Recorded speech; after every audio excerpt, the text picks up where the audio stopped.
All right, I'd like to shout out Very Special Studios for hosting us today. Arrad, welcome to the show. It's a pleasure to have you on. With advancements in the industry currently happening with AI and things like Soros and whatnot, how do you view that for someone like yourself? Is that something that you want to pioneer? Do you view it as a threat? Is it a detriment to your industry? What are your thoughts on the current state of things? Well, thanks for having me. This is a great time to talk about this because I think we're pretty much going to not have careers soon.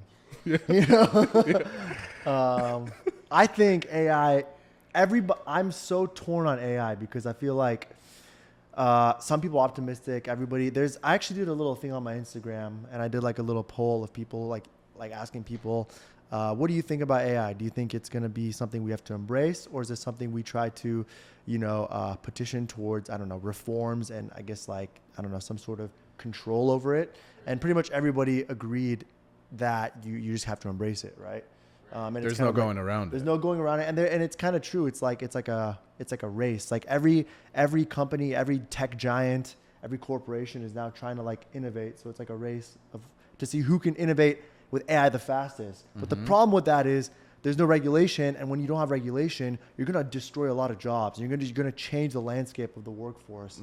And so to answer your question, it's it's gonna actually change a lot. Like with what we're seeing now with AI in film and AI in media, you're gonna see a lot of people's work being able to be done extremely fast and extremely well. Absolutely. Whether you like it or not. Yeah. Absolutely. And so I'm really scared for people in our industry. I really am scared. I'm really scared because even right now, even post strikes, post COVID, there's already a lot less work than there was before. Yes. And that wasn't even because of AI. Yeah. But now, because of AI, every big giant company like a Netflix or like a Hulu or whatever, they're looking at how can we increase our top line revenue and decrease our expenses. Yeah. Right. And what's the best way to decrease expenses? Reduce the most amount of labor as possible. Yeah. How do we reduce labor and just automate this shit? So it's pretty messed up. I'm really scared. I mean, I'm trying to be optimistic, and we're all learning AI, but dude, it's. No, definitely. I saw a report. I actually read a report yesterday it was like the Hollywood Journal, where it was referencing what you were talking about with the reduction in workflow that's happened post-strike, because I guess it was the first time in many years that both writers and actors striked at the same time. So it was a huge detriment to actually what happened. And all these people who had consistent jobs for years on end are now just being laid off and not being hired anymore. Big productions have been canceled. The studios are definitely scrambling. I think the streaming era had a lot to do with wrecking bottom lines as well, with how much they invested in the amount of content that it actually takes to keep people engaged. Netflix has 100 new offerings every 2 weeks. They're lucky if you pick one or two of them to watch, right? It's we're such an ADD based society, and I feel like we're all feeling the effects of it. And there was even a quote from the Pixar CEO a couple months ago where he was talking about how basically their goal is to do the work 90% faster at 90% less of the cost. So that essentially it's going to evolve to a place where you assume that they're going to keep senior members on board or whatever that can just kind of oversee things. But even all of us here who collectively have worked on an animated series that we're still doing right now, right? I felt as soon as that came to its conclusion and resolution, it's you're now introduced to these things where it's wait a second, if we went back to the beginning, could we have saved 150 grand and did this in a year and a half less? Would that take away from the, cause there's still a creativity aspect of it, right? At the end of the day, you still have to have dope ideas and something to bring to the table, a really good storyline and stuff like that. So what we're really talking about is the amount of workflow that's going to be put into it. But as far as the precipice of it, don't you leave you're going to have some sense of talent when it comes to being a creative to even have the idea to bring something to life. Because even with these AI things, you still have to do a prompt or something like that, and you have to be creative with the way you want to design it or whatnot. So I feel even though it's probably gonna cut a couple people out of jobs. I mean, probably a lot. you know, and right now you can actually do a whole freaking video game if you want to or whatnot, but there's still going to be some type of creative aspect to it at least. Right? Yeah. Yeah. You know? Yeah. That actually leads me into a follow-up question for you because, you know, you've done a lot of prominent work across the landscape of video and production, including music videos. You've shot your own shorts. You've done passion projects like the Lioness project that I had the pleasure of working on you with. You've done commercials. You've done the whole variety. And a lot of times, most often than not, your work is just as emotionally captivating as it is visually captivating, right? So, Thank you. of course, what's the insight for you going into that? Like, what do you start with in your creative process? Is it something that the idea has to come to you first? Is it like a reference you lean into? What sparks the initiation of the process for you when you're doing something in production? Oh, it's easy, bro. I just put the song or project into ChatGPT and I just tell it to generate me 4 ideas for this song or for this brand. That's it. And I don't even have to do anything anymore. Is that true? No. Is that true? That's how it's gonna be though. That's I how feel it's gonna be. No, I think that's a tough question. I have like the creative process for me is really different because I don't have one source of inspiration, but I get a lot of inspiration from pain actually. And I'm not talking about the cliche like emotion. I mean, yeah, emotional pain. Yeah, that's like what you resort to. You think about, Right. you know, losses, heartbreaks, whatever. But for me, actual physical pain actually gives me the best ideas. Like some of my most profound ideas that I've had for a lot of, even like, let's say it's for a music video and I hear a song and I'm having like this creative block. Sometimes I'll just go like incline, like level 15 on like a high speed on like the treadmill and I'm just walking and I'm just like sweating. And I don't know what it is, but I swear, I think it's like putting my body through exertion, like triggers like I think the pain like takes me back to certain like emotional moments in my life where I can like channel different things that are like stored in my brain. Does that make sense? Absolutely. I mean, it's like why do you go for like a long strenuous walk to clear your mind, so to say? It's like there's definitely proof in the pudding of what you're saying, you know? I don't know about like getting to the point of actual like physical pain, but I know that exertion definitely has. I mean, for me, it's pain. Like I want to be bleeding almost. Oh, no like, problem, brother. Next time I show up to you with a client, I'll just stab you in the back with a pencil. And you don't have to like, I mean, you know. Yeah. I mean, that's interesting. Is it, what have you found to be like your what's the most challenging part of a production? Is it actually going from like a big captivating idea of sorts to like putting that into motion, or do most of the troubles present themselves when you're actually on set and it's the stuff that you can't account for? Yeah, I think it's basically being able to execute an idea. Because the thing is, like, there's so many people who have dope ideas, right? So many creative, amazing people, but most people can't execute those ideas. And a lot of these ideas aren't really even executable given the circumstances, right? Like, if you're given a project that has like, let me just give you an example, right? Client comes to you, they have a very restricted kind of medium, small size budget. They want to shoot it in a week. You can only afford a 1-day shoot. You can't come with an idea that's gonna require 2 or 3 days of shooting. That's gonna require several weeks in post production or whatever. You just don't have those. Is this a direct message to me for all the times I've come to you with a No, situation it's not. like It's this? not. It's He not. like It's looked not. over at This me. sounds- It's totally not. This sounds way too familiar. No. You know what I mean? I It's think like, wait a second, bro. I did this to you like 3 months ago. Like, no. It's not even a shot towards you because you're still like it's easy. you're still reasonable. Like I think what it is like I used to pitch outside of like the what I was given. Like I used to just pitch ideas that were like just crazy, right? Yeah. And a few times I would get those jobs and then I would under deliver because I overpromised so much. This is like early, you know? Right. Or I would not win those jobs because I think the client would see like, dude, this is just not realistic. They knew it wasn't realistic. Yeah. But I was so young and naive, so I was like just coming with all these crazy ideas and it was just, You know. You think beyond your creation and the resources that you have to get things done. That's all right.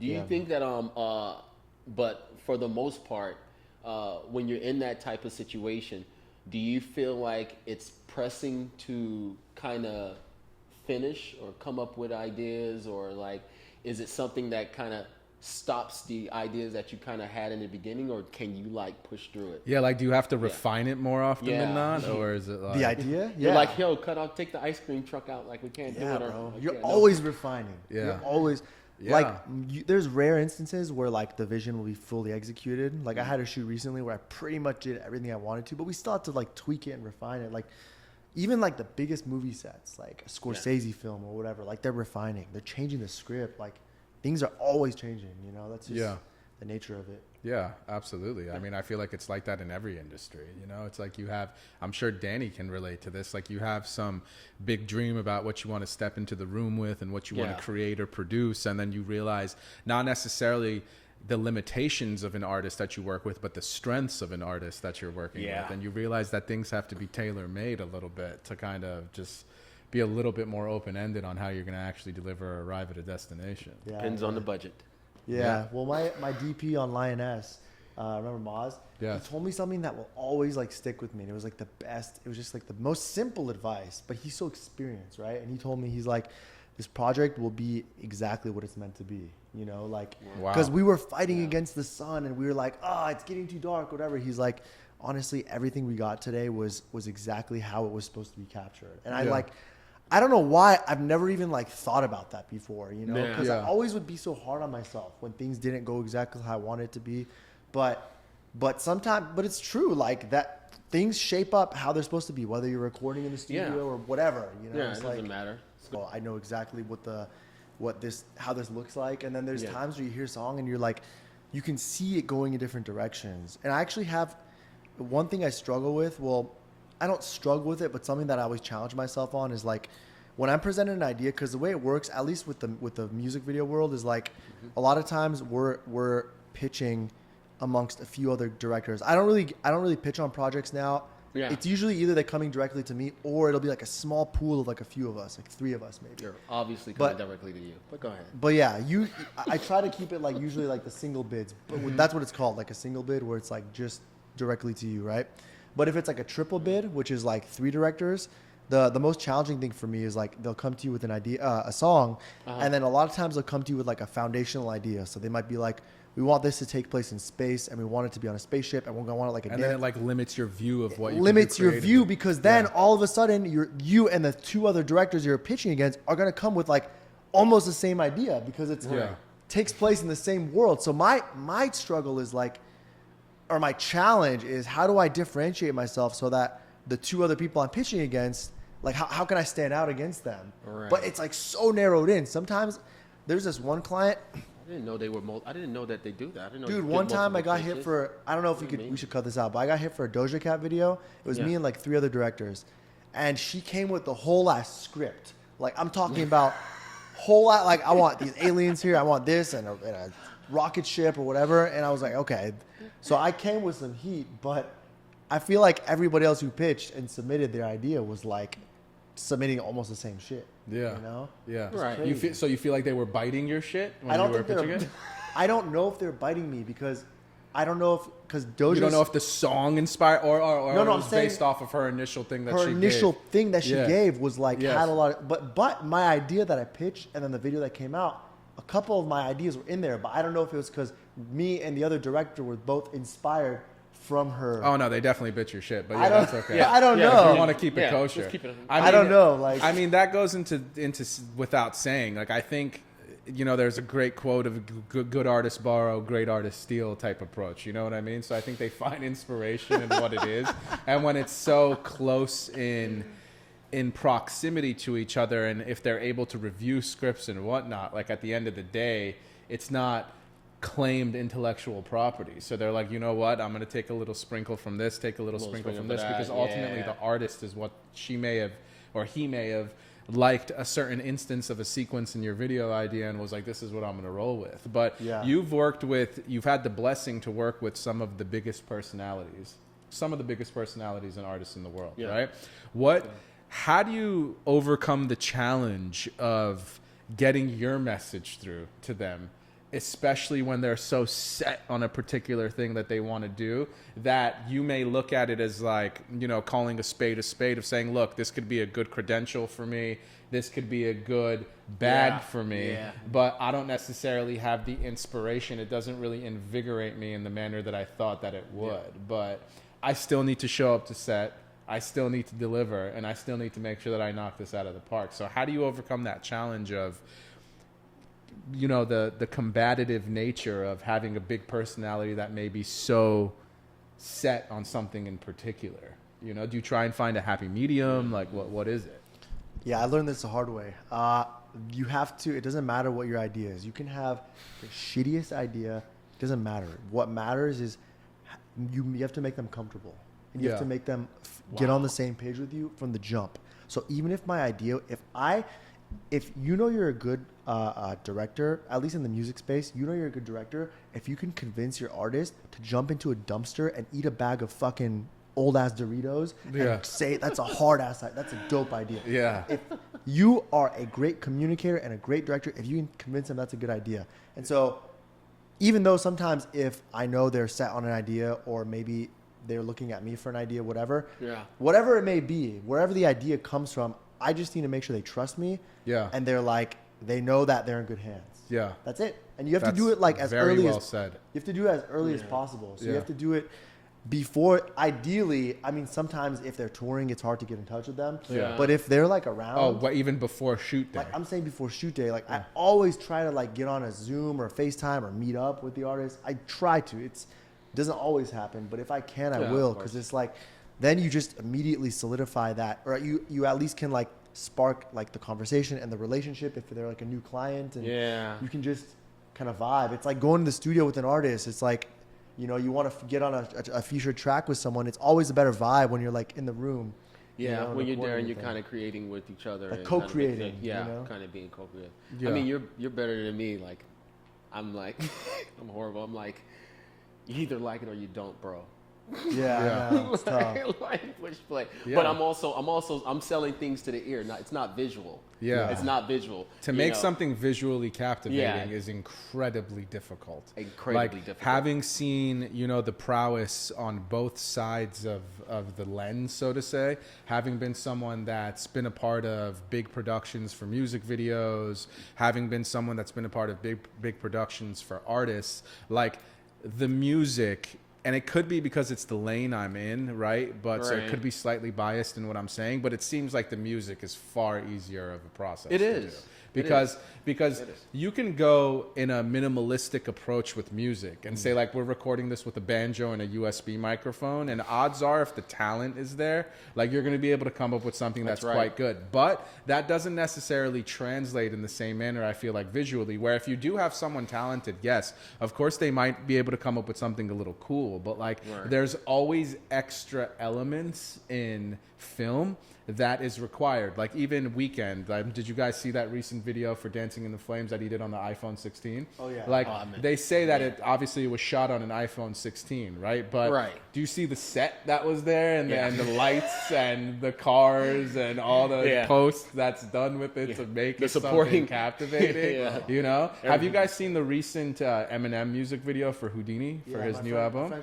Your friend shot that. Yeah. Well, great video. There's a certain scene where Eminem has like a battle and a confrontation with his younger self, right? And he's battling like the younger Marshall Mathers, Slim Shady. And he looks incredibly young. Like they made it look very seamless, whatever, you know, animation or VFX house actually did this, right? And it makes me think, like, are we fast approaching that day and age where like Brad Pitt is going to be the A-lister in a movie, but it's 25-year-old Brad Pitt for the film? Yeah, it's happening. Is that where we're going? 100%. And do you think that because I know there was certain mentions in language of AI in the recent strike that happened, which is what kind of was off-putting to a lot of people. Yeah. I don't know enough about it to kind of speak on it all the way, but I do know that it was something that was troublesome to a lot of them. Yeah. And do you think we're entering that day and age where, let's say, God forbid, there's a passing of a legend and like posthumously, like there's movies coming out that feature these actors without... I don't even think they'll be on the scene anymore. Yeah. I think they'll be like shooting at some studio, and it'll just have their face, and the rest of their body will be CGI running through the scene or whatever, or jumping Just like into an a car. overlay of sorts. I don't think it's gonna. I think it is gonna like evolve into this where the actor is just doing voiceovers in studios or whatnot, almost like how they do animated films. But it'll probably just be fully AI generated. Well, at this point, they technically don't even need them to record You're the right, voice that's anymore. right. If they have 6 seconds of audio or whatever amount of audio that they can do, and a couple fluctuations, like even Get us for outta the here. animated series that when we were developing it, when we were doing our recording in the studio, Concert Talent, which is a great company that I use to help recruit different musicians, different voice actors, amazing service. Sean is the best of the best, amazing guy. I highly recommend using him if anybody is in need of any kind of talent like that. He was even making me aware of the AI training that now happens, and he basically told me that it would basically they would take a list of words that they would have the actors speak and like certain different fluctuations of tone, and then he's like, you could have them set forever. Like you can do 10,000 episodes, and you could basically program it to where you would say, I want them to sound a little sad. If it's not good enough, you could say, change this tone and delivery of this, and make it what it is. So it's like, That's crazy. is that something that you think culturally will deem acceptable when we reach that point? Because at the end of the day, it's entertainment. Yeah. So yeah, definitely, because we're coming into a new generation of viewers. You know, the young ones who are you know, 13, 14, 15, 20, whatever, whatnot, they're going to come up seeing it the way it is. Yeah. You know, Yeah. everything for them, it will be new. They won't be in a position where like me and you could kind of think of those days when it's going to be like, oh, remember we actually had to have artist relations? And it's like, no, now you just freaking sign a piece of paper and they like license the person's voice or face to you and you just use it and not. Yeah, definitely. I don't think it's gonna get any more self-artistic. I don't think it's going to turn into that. I think we're in the day and age of the magic word of algorithm, right? Like that's definitely the Webster word of the last 24 months. And it's like even in the manner that DSPs or outlets, for those who are unfamiliar, like Apple, Spotify, etc., the way that they're now delivered what's trending music when you're having 40 to 50,000 songs uploaded every day is what's algorithmically trending, right? Yeah. So the different marketing tactics that people implement is to basically how to get those algorithmic boosts and not necessarily fool, but notify the algorithm that your song is trending on socials. Mm-hmm. And then it's basically automatically placed into certain playlists. And then it starts at the bottom tier of the positions. The better it performs algorithmically, the more it moves up, right? So because you're saying the younger generation, that's basically the imprint that they've been introduced to, it makes it acceptable. Does that make it acceptable for everybody else? Like if I told you that you're listening, you know, you mentioned that Tupac is your favorite artist last episode. Right. Like if they start banging out Tupac records right now and albums and it's just AI doing it, is that acceptable? Or? Well, yeah, I mean, I think it's gonna be, of course, for me, I'm gonna be like, yo, this is bullshit, because it's not coming from the mind and the feeling of that person who was here. It's just a regenerated voice and thought of someone else. It's not that. So this would say, when in music creation, it's just a little bit different, only because, and we're only talking in the space of like I guess posthumous albums or whatnot, someone who's not here or whatnot. You'll never get that feeling of what that person went through to make that song, or why they were feeling that way to create that or whatnot. So of course, like it'll definitely come down to something that's like generic, and you know, I don't want to hear a AI generated Tupac song. Did you guys hear the Biggie one? Did you guys hear the Timbaland one? I did. Which one? I did the Timbaland Biggie one. Timbaland had a Biggie song. He had like, and that was full AI, right? When? Full.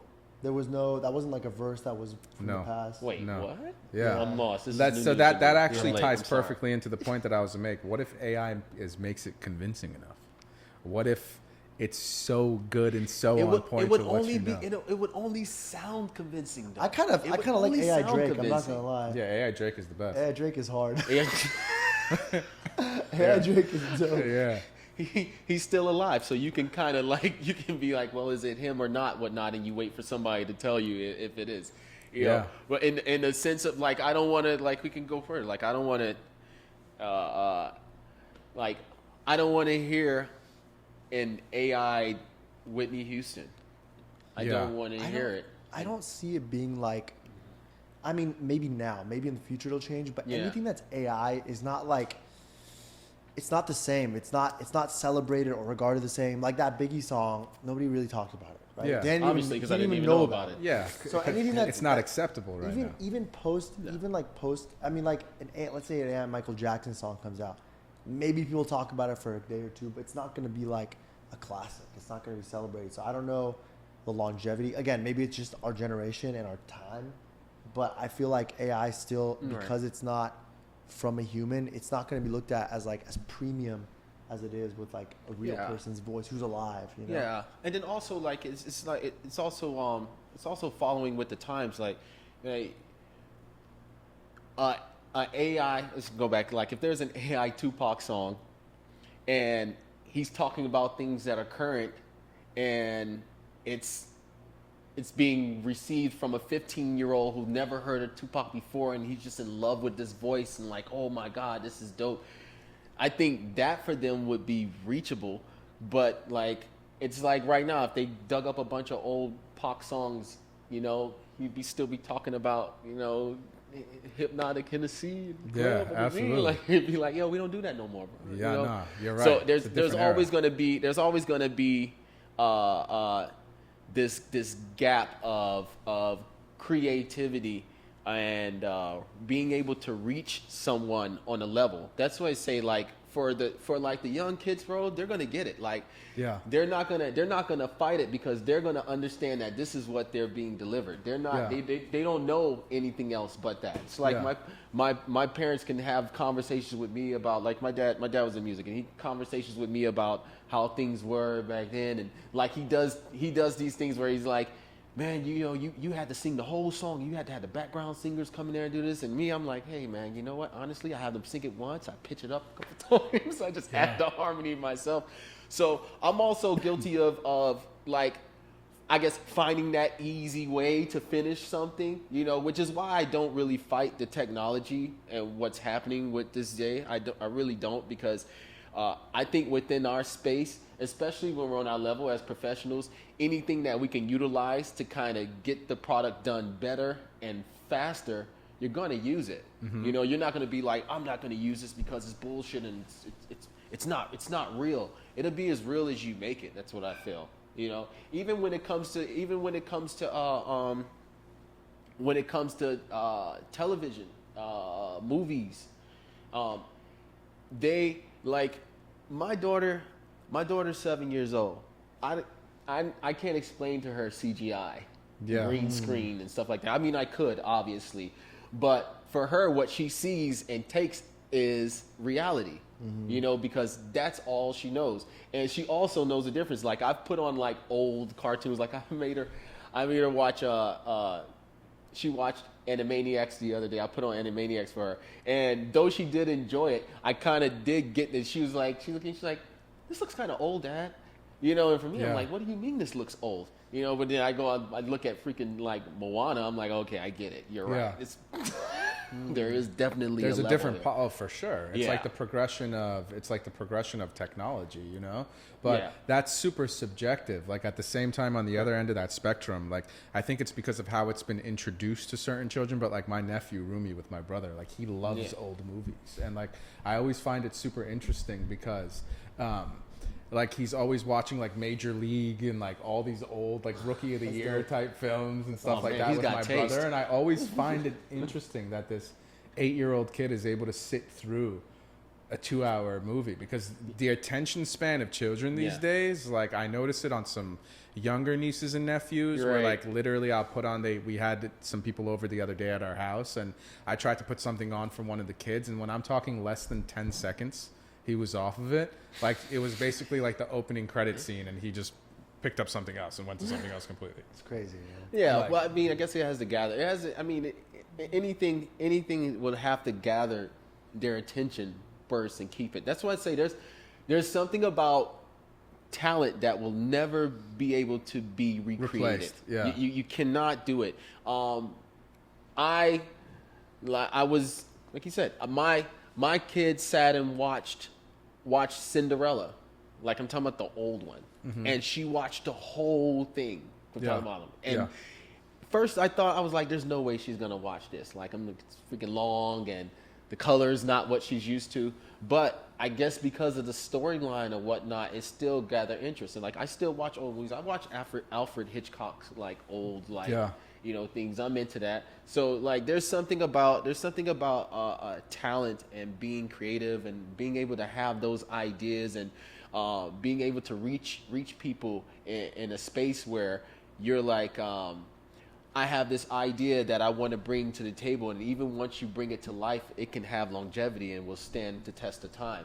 Yeah. There's a lot of music like that. There's a lot of videos like that. There's a lot of movies like that. There's a lot of sitcoms like that. Yeah. That people go back and watch. I went and watched Married with Children all over again. Yeah. You know? Yeah. Speaking of kids shows, you guys remember Peppa Pig? You guys ever seen that? Oh my God, Peppa Pig, bro! What do you mean? So bro? that's still like Peppa Pig has freaking drained my bank account. My niece is obsessed with Peppa Pig. But think about this: like, it doesn't look new. It No. doesn't look like Moana. It's no, like, it doesn't. It looks like an old. She is obsessed. But you know why it works? I think they mastered the art of like taking an old format and like reformatting it for like today's generation with episode. I think there's like I don't know how long the episodes are, but I have no idea. I don't know if it's just like it's on YouTube now. So yeah. Well, those are fast, but yeah, my niece pretty loves Peppa Pig, and she names all the characters, and she has this like little Brooklyn lisp as a 3-year-old, and it's like Peppa. the cutest thing when she's like Susie naming them all. So I just make her go through the character names, you know what I mean, over and over and over again, and it's the cutest thing ever. She's obsessed with Peppa Pig, man. She's obsessed with Peppa Pig. You're right. But and she doesn't understand anything about what is the quality in comparison to something else. It's just entertaining to her when she listens to it. It's something that's grabbing to her. You know, she's not judging it based on its how great it looks or how new it feels. No, you're right. They don't have the space for that. Yeah, it's what you say about it's what's introduced to them, and it's just this new generation. It's what they've been delivered. You know, it's like why your favorite movies are still your favorite movies from your childhood, because it's the nostalgia, it's the sentimental value of what you're watching. It's just like the little things, like the dialogue or the shit they said or the shit that happened. Yeah, that so defines so many memories the for story, you. You know, just yes. defines so many memories for you, and it's like. One of those things that, like, you know, you understand that every industry, like, is always going to come with its inherent challenges of, like, there's always going to be a new frontier of, like, if it was the studio era and they were going from tapes and how they were recording to having to do the overhaul of doing the digital interface and consoles to keep up on par, and the same thing with film, like, you know, traditional film, like actually shooting on roll for music videos, I know is like way more expensive than actually shooting on digital, but like most artists want that feel of the film type thing, or so they think that they do. You know what I mean? They do. But they couldn't even tell the difference. Digital streamlines the process so much. You know what I mean? And it makes it so much easier to do. And I know that there's been times that we've had to make that compromise when we've been shooting because just budget doesn't entail for it. Do you prefer? Know? I love film. I love film. What is it about film? Excuse me. Film is okay. I'm not gonna say I would want to use film on every project, although some directors would. The thing that's nice about film is like there is a nostalgic feeling, like you said. Yeah. But also it's really nice with skin tones and making people look beautiful. Like film makes people look gorgeous, dude, and like it's softer. It's like a little more dreamy. It's like a premix on a vocal. Like it just comes. Everything that I've noticed before, when I've had the luck of shooting on film is it always looks better. It just looks so like it always looks better. It adds production. It adds production value, you know, and immediately. But the downside is like one, you could risk it being damaged. Like if you shoot on film, there is a chance that it could get fucked up when it's in transportation because you have to ship it to a lab, or when they're digitizing it, you know, printing it from film to digital. Again, it could get damaged. So I know a girl who shot a film, and she shot both on film and digital, and almost all her film got destroyed. Oh my So she was God. lucky. She shot it on digital as well. She was smart. So you can do that in like the same camera at the same time? No, you have to use different cameras. She Oh, has so two her different angles were a little different. cameras. Slightly different. Got it. Kind of a pain in the ass, Got to it. be honest. Tommy Wiseau Yeah. did that. Tommy Wiseau, do you guys remember The Room? The cult classic movie? The Room. It's one of the Yeah. worst rated movies ever, but it's like a cult classic. Oh, no, I don't remember. Oh, it, no. Tommy Wiseau. Did you see The Disaster Artist with James Franco and Dave Franco? I don't think so. Okay, so like Put them on. you guys have to learn about Go this. ahead. You guys have to watch. I want to watch it with you. It's, Tell me you're the director in the room without. I know, telling me right? you're the It's director. no, it's like a cult classic. Like, it's so Yeah. funny. Like Yeah. it's like it's What one- era of film? Like, is this the? It was maybe like 20 years ago. I don't know, Okay. 10, 20 years ago. But Okay. it was a film that it's noted, it's regarded as like one of the worst films of all time. But it's so bad that it's good. That's Like, usually yeah. how Oh, it yeah. works. but this guy's so dope because this guy like he just figured out how to get the money for himself. He didn't give a fuck. He like he didn't rent the cameras. He like bought the cameras, and he bought like multiple cameras. I think he even bought an IMAX camera to shoot with. Like it's Oh my so funny. God. Like he went over the top and he made a horrible film, but it was so bad and he believed in himself so much that it became a success. There you go. But it became a success over time. Like it's still a cult classic. Wow. And he has a career just from that one film. Like he's like, Wow. There was a movie that came out this last weekend, like Megapolis or something like that, that was self-funded by the guy. I think he's like some type of like Indian billionaire. Oh, if I'm not this, mistaken, or something. yeah, And- yeah. And he funded it to the tune of like 120 million for himself, and Nuts. I think it cleared like 6 million opening weekend. Oh. Domestic box office, so it like love was that. I love absolutely that. insane. When I you've mean, been yeah. on set before, Love right? that shit. I'm sure you've faced some challenges yourself when you're Yeah. talking about how she was lucky to have both the film and digital because it salvaged her whole project yeah, essentially. It did. What's a story that you're able to share with us without revealing any names or anything of one of the craziest instances or challenges that you faced on set that is just a funny story to recite? Anything come to mind? Dude, I got this one shoot. I have. Can I God, here we read go. a list of Please. everything that? Okay, so Blink twice if it was one of my clients. no, it wasn't. Okay. I'll just tell you straight up. This was earlier in my career. I'm gonna find it right now. I wrote down everything that went wrong on this shoot because everything that went wrong, wrote went it wrong. down. This was May 26, 2017. Wow. Okay. The person now knows who this. Someone's definitely So- cross-referencing that date right now. Oh fuck! I should have cut like, out "Oh, the it's date. me." Cut out the date. I'm leaving that in. Okay, so I'm not gonna tell you what shoot it was, but I'll tell you what. It was out of town. It was not in LA. Okay. Oh. I would just leave the details out that you're not trying to share and just share what went wrong. No, but I'll explain. It was this date. It was not in LA. The reason I think part of the reason I think it went wrong is because I didn't have like my guys in LA. I had to like find crew. Right, or right. And I you- understand how that can now 8 years. What is it? It's 2014. 7 years later.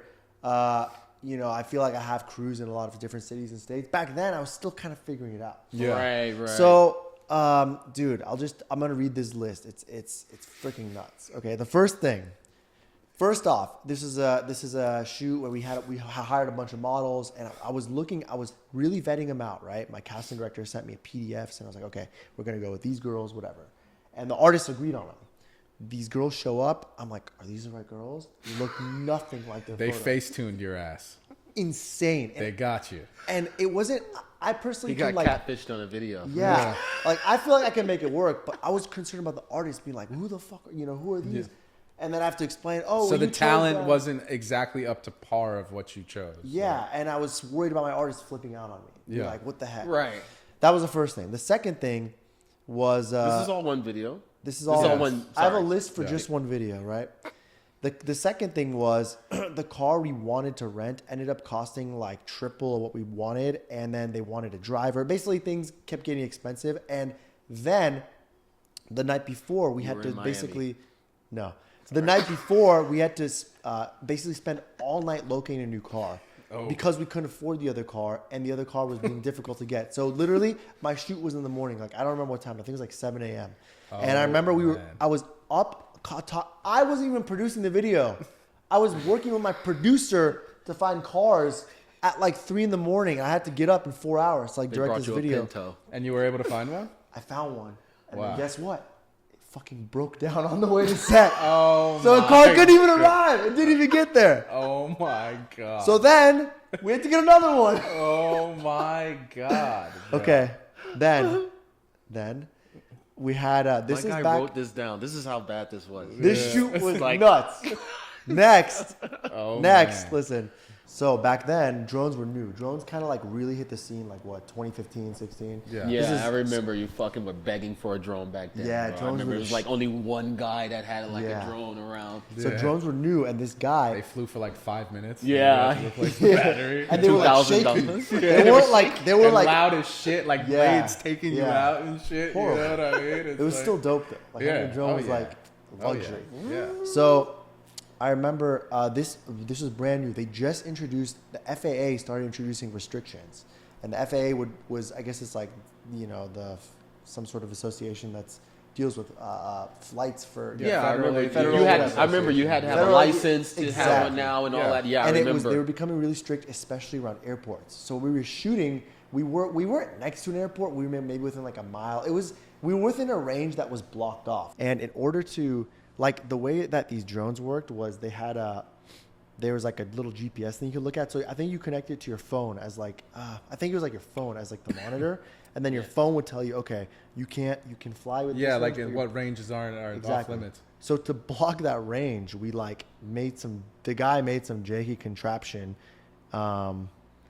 I think I swear he put like cardboard and aluminum foil, and he like covered the sensor, or whatever he did, it worked. Wow. The drone worked. Like somehow blocked the signal that prevented it from flying, But then the fucking footage looked like it was unusable. It's like this because he put so much shit on it. It was unusable. It just like it didn't work. Oh my god. And then the other drone, there was two. So the drone guys that came were really interesting. It was like two guys, or no, it was actually like a team. It was Yeah. like a team of like 6 people. I'm like, this is For dope. one drone.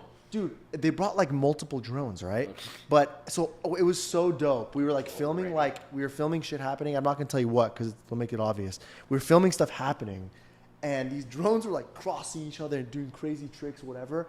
I'm like, oh, this is about to be the best video ever, right? And then I go in and we wrap the shoot, and I freaking put the memory card in my computer, and I'm like, wait, where's the footage? There's nothing. I'm like, where's the footage? You didn't record? I wasn't flying the drone. What do you mean you didn't record?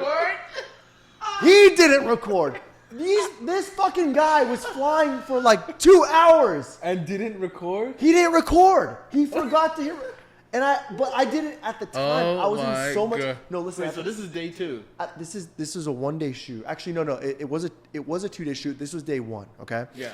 And this is all happening on 1 day. I just want to be clear. The car. the Everything girls. is 1 day. drone. All this shit was 1 day. Bro. Let me tell you something. This guy was flying for hours. So I don't know, maybe he was recording and some shit got corrupted. Yeah. My theory is he just never hit record. But I was in such denial. I kept asking him, hey man, why isn't the footage here? Can you help figure it out? He's like, oh, it should be there. Yeah, it should be there. I literally did I got that software that you can like recover footage from. I tried recovering the footage. He never recorded it. He never. I don't think. I to this day I don't know what happened. I'm pretty sure he didn't hit record. He never And then recorded. the other drone was so shitty. Like it was So like no drone shots. no drone shots. I literally had to. So you had to cut a scene out? I had to or- buy stock footage Wow. to like put it, and it wasn't even of what was happening. It was just It's like If you- the worst if video. it was had like AI stock back then, footage you of wouldn't have had like this other problem. shit. It was like you can't like the stuff we were doing was so specific. It was like Right. certain vehicles, and I couldn't get stock footage of that. I just got stock footage of like scenery in the area, you know. Wow. And then one of the artists, it involved like certain driving shots. One of Yeah. the artists' cars crashed into our PA's van while he was driving, while we were getting the drone shots. Yeah. He crashed into our PA's van. Brother. And then before this, there's two artists. This was so bad. He has a list. This One- is crazy. hold on. He like actually wrote all this. There's down. more. There's more. One of the artists showed up actually on time for once, but his wardrobe Wow. wasn't there, so he almost left out of anger. That was nuts. Because his wardrobe wasn't there? Yeah, he was mad. Uh-huh. And Actually, Yeah, one of I the vehicles we got was actually like for women, and our artist didn't want to ride it because it was too feminine or whatever, like female looking. What kind of car was it? And then it wasn't a Can't car; say. it was something else. But That'll anyways, reveal too much. and then what's nuts is If we haven't already. the next day we had a flight back to LA for another shoot. I had another shoot right after, Yeah. and we missed our flight. Because we just, man. I don't know, we slept through our alarm, whatever. And then we luckily caught I made it on time for the shoot, barely. I think the universe was trying to speak to you, but Oh, wait. it's okay. Oh, and then another Something one you was, gotta The list keeps going. I have a couple more, but this next one was crazy. Well, not that crazy. That dog got We washed had over here. our playback speaker. He We had a really speaker didn't like that stopped working. So we had to use the artist actually had a speaker, so we got lucky. Wow. Was it a big budget or was it? It was my first like medium-sized budget. Uh-huh. You know, it was like a big moment. What do you consider a medium-sized budget? At the time, it was like 60, 70,000. It was like, Oh, okay. it was like, you know, for me at the time, I was like, okay, this is like something. Something to work 60, with. 70,000. That was like, you know, Something to work with. it was Yeah. okay. It was okay, you know. What's the most expensive video you've ever shot? Dude, I'm gonna be honest. I don't know personally what the budget was, but I know Okay, that's a really big budget. the only reason I say that is because on my shoots, a lot of times there's a lot of costs that are artist costs and wardrobe things I don't see. Right. Yeah. So like on paper, what I've seen is like $500,000, 600,000, but I'm sure it was like Well over $1 million. I'm sure Yeah. it was, you know. Yeah, because I know from experience some artists' wardrobes can be crazy. Yeah, we've had. Yeah. I mean, I've worked with some artists who their cost alone was like 100, 200,000 just Yeah. to be there and their wardrobe and their team. It's Yeah. Jesus. you know. Yeah. So I remember one time you had mentioned to me that there was a specific artist that like didn't you know approve of anybody looking at them on state like on set. Oh, yeah, bro. While they What? were there. Yeah, so that there like had to be certain barriers like set up for the artist to walk to set because yeah, like yeah. they Hold on, wait, I'm not going to confused. refer Say to that a again? gender. They didn't approve of They what, didn't. They the didn't. people They on weren't set. comfortable with people on set looking at them. Yeah, like, So What is it? Was it a wardrobe thing or like? no, I think No, it was just just like in a general. personal thing. It's you just like know? a thing So- like if It was just when, an artist that didn't want people to look at them. yeah, like when the Wow. artist entered the room, you can't make eye contact with them, and we cleared out pretty much everything except for me and the DP, and so it's like, and we had to create like barriers. You have to create like barriers, like a maze. Yeah. So nobody can look at the artist. So they walk through the maze. Yeah, I'm it's pretty sorry. crazy. I do Yeah, not treat humans this- that special. That's the most. That is the most like LA industry shit It has I've to ever be. heard in my life. Yeah, it was nuts. Okay? It was Like, kind of that's- dope. Like it was dope because I've always wanted to He's an experience. enabler. No, I've always wanted to experience like that bullshit. Yeah. Like I want that bullshit. Like I feel like it's dope. Like it's like, you know, people have these The things- unnecessary- Yeah, it adds to like fuckery. it adds to the lore of a shoot day so a little good, bit. dude. You know what I mean? Like, Like, some the of these shoots mystique are of a so shoot day. fucked. Some of the shit we go through. Yeah, that we've oh been my through god. is so crazy. Oh, for sure. I could imagine. It's I like could dope imagine. because if I just had like a regular like job, like a day job, I wouldn't have these stories. Nah, Nah, you wouldn't have the. We're blessed to do what Yeah, we do. you Like know? all this Yeah. shit is just like it's really we play make believe every single. I know day, it's you pretty know? nuts. Have you ever wanted to walk out? Like you're like literally shooting or like in the middle of it and you're like, yo, you know what? Yeah, probably with one of my artists that I brought in. You know, like I No. remember those moments. Arrad would pull me to the side and be like, "Bro, you got to rope your boy in a little bit." You know No, what I mean? Like this is. You know, I've never wanted to walk out on a shoot. I think like that's not my personality to like give up and leave. But I've Right. had moments where I get I used to be really stressed on set. Like I had I still have an anxiety problem, but when I was on certain shoots, Yeah. there would be so many things colliding. And that's something I learned as a director. It's like, you're like a psychologist because you're trying to like yeah. be everybody's friend Bro. and manage personalities. Sounds pretty Yeah. familiar. But then you know how it is. It's similar to music, bro. Oh, but man. Yeah. but you're also still trying to be creative, and you're still also trying to make sure you're on time. You're not running behind. You Yeah. can rap on time, and then Yeah. you'll have like your producer in your ear telling you, hey, you know, we can't afford overtime for anything. Yeah. And then your crew's all like, hey, I man. remember those conversations. I between remember us those too. conversations. Arrad would come up to me and he'd be like, "Look, we're going Overtime's overtime. coming up. I just be like, bro, just figure out how much it's gonna cost and send me a Yeah. fucking bill, man. I don't mean wanna that hear you're this like this, great. You're great. Like God bro, bless, man. You're great. You know, Like, it's like you yeah. gotta be compatible. I appreciate you understanding because I'm telling you, sometimes there are clients who are just like, no, we don't have it. We don't have the money. And then you're really in a weird situation as a creative because you have an artist who still expects a product, even though they may have fucked the whole shoot up by showing up 3 hours late. Yeah. Yeah. Didn't you have That's an like artist every one time show up 12 hours late? 11 hours, yeah. 11 hours, and you had to complete. It was like That's a not whole late, other that's day. another day. Wait, and then you had to bring in a replacement crew, A right? replacement crew, yeah. It was For like the artist? no, Because you can't keep them by legal law. Like they Right, can't work that's past right, a that's certain amount of hours, including Yeah. overtime. So we had like we had a backup crew. Basically by like the 9th or 10th hour, we're like, we haven't really shot much. We've been here. We should probably hire some new people. So we're like, we started making calls, and then like slowly, bro, by the 11th hour, people started like rotating in and out. Like it was like substituting for like a basketball game. It was like people from the bench came into the freaking court, you know. Oh my god! But it was crazy. But Well, have you ever had a shoot go like exactly perfectly to time?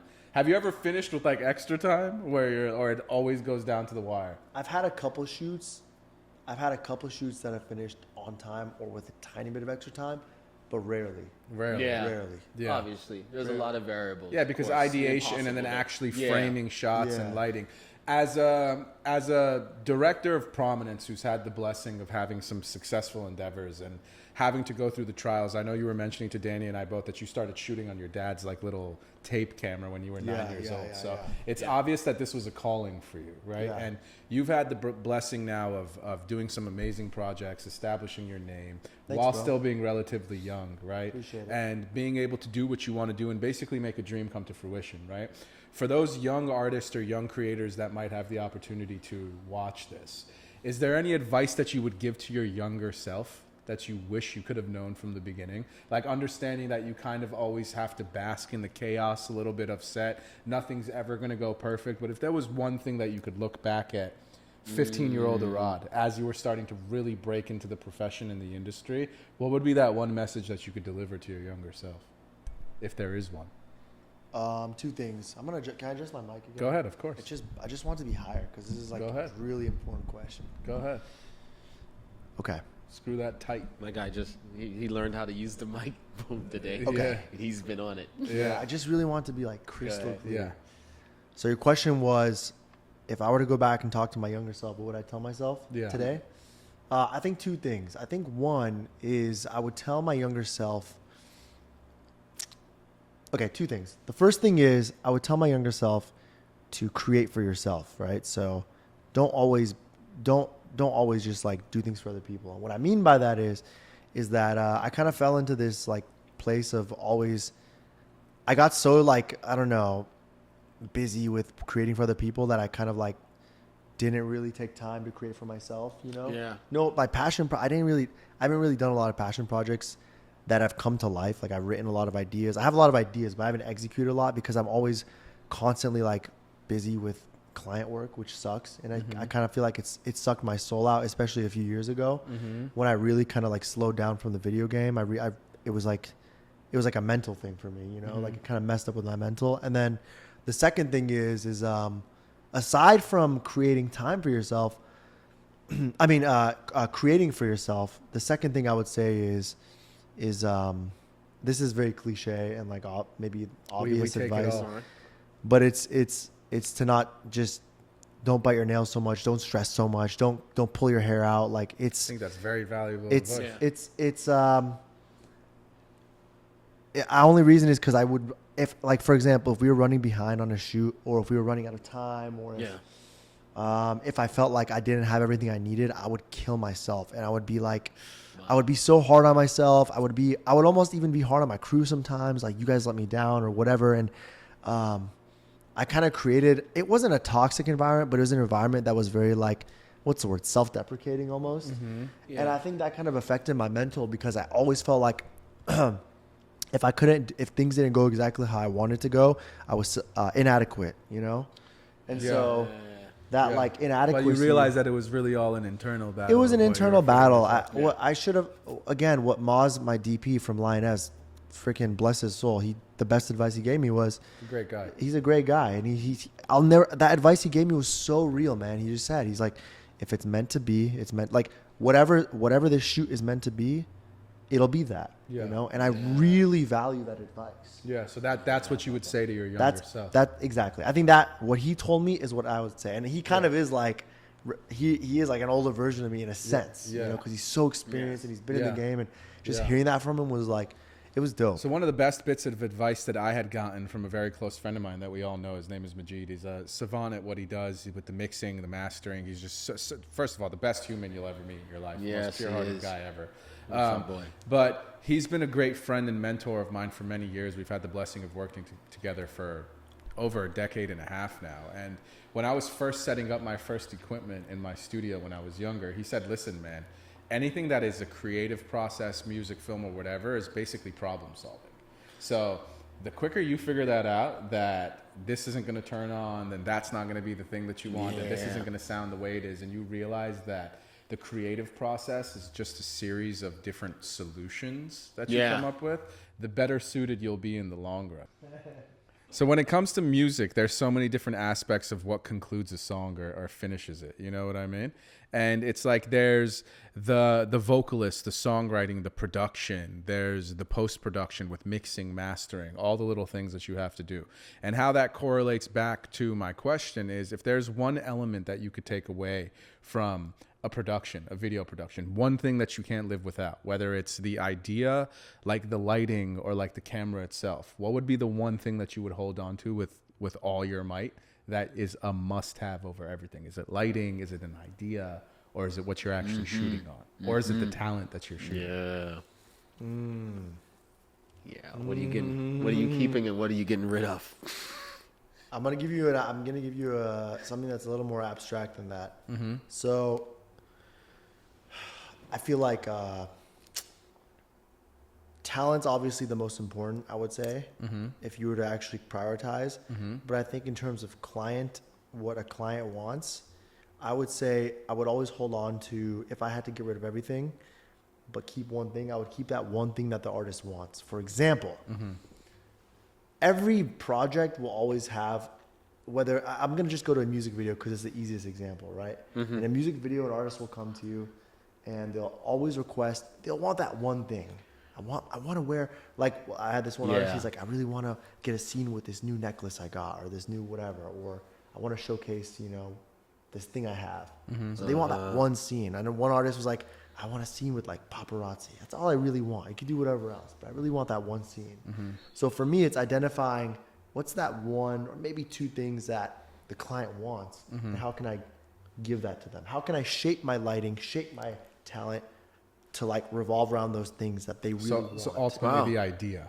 Ultimately, yeah, coming down to the idea. But I'm saying if I had to compromise on the idea, I wouldn't compromise on those things. You get what I'm saying? Right. Absolutely. The one thing you The would one keep thing was that they wanted the most, because there's every video I've done or we've done or whatever, like anything, you'll always learn that the artist will have like one or two things that they that kind of like attracted them to the idea in the first place. You know? Yeah. So if you could just find a way to hang on to that, that's what's up. That's like, Well, let's hope at the conclusion of all this, on episode 1000, we're not all replaced by AI to deliver that for them. So man, that's what we hope for. It's coming. so it's coming for sure. But I appreciate you both taking the time to come out. Another special shout out to Very Special Studios for hosting us for the session. It's much appreciated. And thank you, Danny, to my wonderful co-host, for being here. Arrad, thank you for taking the time, my brother. Yes, it was a great pleasure, man. Appreciate it. it. And we will see you next time. See y'all. Ciao. Ciao. Later.